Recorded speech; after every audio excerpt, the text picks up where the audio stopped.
Hi, I'm Dr. Alex Loyd, and I'm interviewing one of my absolutely favorite, beautiful, wonderful clients today that I've been working with for a while now.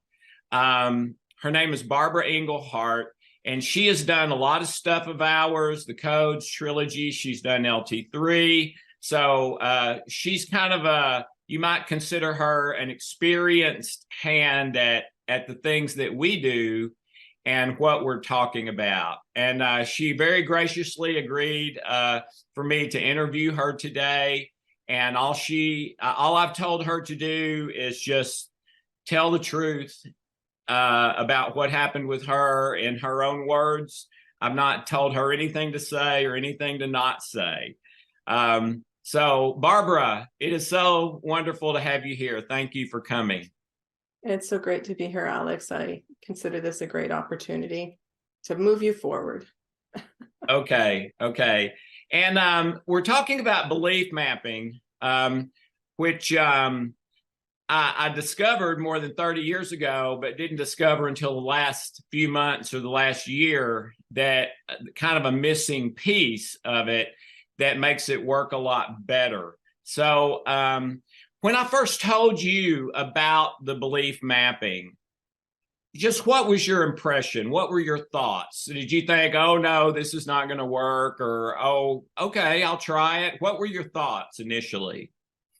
Well, I was overwhelmed, to be honest with you. It was just a lot of areas to look into. And then when you start doing the mapping, there's a lot that goes into every category of it. So I was basically overwhelmed, and particularly overwhelmed with the grading system, because I'm kind of an all or nothing person. I'm either a 1 or a 10. So just writing things down and being able to rate things was quite overwhelming for me. But as I thought, I'm here to do it, so I'm going to do it. And I pushed through, and being a bit of a perfectionist, it was also hard because I just kept feeling, am I doing this right? And I just thought, no, don't think that, just keep going. And I did, and it's gotten easier. But more so than that, I am just more motivated because I've seen some very undeniable results with it. Would you be willing to share just maybe one of those results with people who are looking at this, trying to decide if they want to try it or not? Sure. The most dramatic incident I had was I come to a place sometimes where I call myself inconsolable. And in that inconsolable state, I want to run from myself, but I've got nowhere to go. And I want to reach out for help. But at that time, it just feels like there's no one who can help me. But Alex said, text me anytime. So I emailed him, and he gave me a lot of wonderful ideas. But he said, do a belief mapping. And I just thought, oh my goodness, I'm overwhelmed right now. How am I going to do a belief mapping? And I thought, you know what? It doesn't hurt. I'm so tired of coming to this place. I'm going to try it. And so I just threw one together. I didn't, put a lot of thought into it. I just threw one together, and I started to do the actual healing codes. I was doing the LT3, but it starts out with a healing code. And when I was just partway through the healing code, I felt the inconsolable part just drop to the floor, and a joy just came in. And I was shocked. I was so ecstatic. I wanted to stop, but I thought, no, I want the full effect of the LT3. So I completed it to the end, and was just I was shocked, literally shocked. So thank you, Alex. It's my pleasure. So before that, you had done the healing codes and trilogy and LT3 quite a bit. So how would you compare like the healing codes and trilogy without belief mapping to those things with the belief mapping? I would have to say, with the belief mapping, it just took it from like 0 to 100. Okay. All right. And did you have any sort of um, feeling as to why that was happening, why it was so much more effective for you? Was it that you were identifying more components of the problem? Did you have any sense of why is this working a lot better? I'll tell you, while doing the healing codes and you sit there and your mind is calm, you start to discover a lot about yourself, a lot about what's going on. You start looking at things differently, like you've never seen them before. You have a lot of aha moments. And it is a real beautiful journey in self-discovery. Yeah, I've heard that from a number of other of the belief mapping clients that have told me, when I was doing the healing codes or trilogy, or some of them said EFT or another modality, I was focused on that issue. And, my mind would wander, but I would bring it back to that issue. But what many have told me, and I wanted to get you to comment on this, is this what you were talking about, or did you experience this? um, they would say when I did the difference in when I did the belief mapping is the belief mapping started taking me to different places in my mind and heart that I would not necessarily have connected to this problem. And then they started dropping. Is that anything similar to what you experienced? Um, well, for me, like I said earlier, doing the rating of the -10 to +10 is a struggle for me. Right. And I know one of the most important things that you do when doing the belief mapping is you have to write it down and you have to rate it. And those are very important in moving forward. But for me, because when I'm actually feeling the moment or emotion, um, it stays with me too long. So I find if the next morning I do the re-rating, I have a Uh-huh. much clearer view Ah, of where they really stand. It's more, had time to just let everything kind of settle in. So yes, it's at that point that I get those moments of, oh, that's not there anymore. That's gone. yeah. My wife actually is like that too. Every time the subject of rating comes up, she'll say, "Oh, I can't rate things."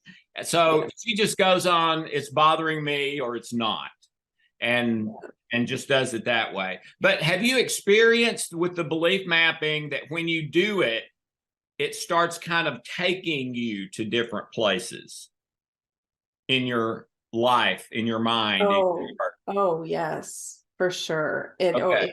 Yeah, you really begin to remember different areas. And like I said, you start seeing them differently, where you might have had, because it shifts, right? You might have had a real negative view of what that memory was, but then it starts to shift to where it's actually been a benefit to my life to see where I've grown from that. And so yeah, it's transformative for sure. To me, that's kind of the end of the rainbow of, Yeah. of working on an issue, when you can get to that place where you honestly feel that the painful thing has been a blessing to you in some Yeah. way that you couldn't see when you were in the pain. Hmm. Barbara, two more questions. One is, one of the ways I try to describe belief mapping, because it's not the easiest thing in the world for me to describe, because it's really in and of itself not an intervention. And one of the ways I describe it, it's kind of like you've had a room in your house, maybe in the basement, that's been shut up for years and locked, and then after years or decades you go into that room and open it, and it's just full of garbage, and it's got full of maybe even rodents and insects and stuff like that. But you decide whether you just want to clean up your house, or you're getting ready to sell it, or whatever. I need to clean up this room. And so that's kind of what we're talking about as a metaphor in our life is I need to clean up this issue in my heart or my mind. I need to clean up this relationship that keeps pulling me down every day, something like that. And so to me, the process of belief mapping is kind of equivalent to going into that room that has been shut up, that is full of toxic stuff, and you put your rubber gloves on and your mask, and you get your mop bucket and your vacuum and your broom, and you go in there, and it's going to be it's going to be some work, but after a few hours of hard work, you get all of that toxicness, all of the garbage, all of the negative stuff that you don't want to remain in that room into the middle of the room in like a little pile where it's now really easy to throw away. And that's kind of belief mapping. And then when you go to do the codes or trilogy, that's sort of the dust mop and the garbage can and taking it out of your life. Would you agree with that sort of probably not real great metaphor? Does that make sense in what you experienced? Definitely. And I would go even a little farther as to say that it is the basement. It's the basement that's carrying and holding all of those things for your entire existence. And if you truly want to be happy, you have to go to the foundation. You have to go down to the foundation because, like you've said, Alex, the unconscious subconscious mind is 1,000 times more powerful than the conscious mind. 1,000,000. And I agree because I've often said intellectually, I've done everything I know to do to think positive and to take a negative and to try and turn it into a positive. And if I do it that way, it just seems like I have to do it constantly all day long. And the reason why is because there's a lot in the foundation, in the basement that needs to be dealt with. So in doing the codes and the belief mapping and all the wonderful things you offer, it really and truly does start to clean up all of the stuff down there. And then you just find yourself lighter, and people will start saying, you're different, you seem different, you seem lighter, and that just makes you smile because, when you've been locked in, such a sad place for so long, Right. I've actually had people say, psychologists say to me, you're in the basement, but the door is unlocked. Come out. And I'm like, how? Tell me how. And no one has given me the how. And when I first saw your video and found you as the needle in the haystack, I started to cry. I thought, this is it. This is it. You're very kind, Barbara. Last question, and thank you. You've been so great. Thank you. Last question. There's going to be a lot of people watching this who are like, I've got 1,000 people telling me this is the solution, this is the thing, try this, this will fix it. And they're tired. Maybe finances are tight like they are for so many of us right now. And they're trying to determine, should I give this a try or not? What would you say to that person? First of all, I'd say one of the most beautiful things about what you do, Alex, is that once you learn the process, you don't have to buy additional things. And that is huge. The other thing I would have to say is when I'm in doubt or feeling like something's not shifting, I just fall back on your statistics. They're irrefutable. I had an uncle who died from what is it? ALS. ALS. Yes. And when and that's one of those diseases that they basically say is incurable. And I've asked doctors and nurses if that is true. And they say yes. And I said, Alex doesn't claim to heal anyone, but he has had to date 11 cases of ALS that have been cured, and some were in late stages. It just blows my mind. And I think that I always kind of fall back on those things when I'm feeling a little bit wondering if I should go on or whatever. But yes, I am without a doubt a supporter of what this is, because I do understand it is actually reprogramming the brain. It's building new neural pathways, and that is just that is what you need. And it's cleaning up the unconscious, subconscious. So sometimes you may not feel what is shifting because it's all in the unconscious, subconscious, but just wait, just give it a chance, wait a bit, and you're going to see great and wonderful things happen.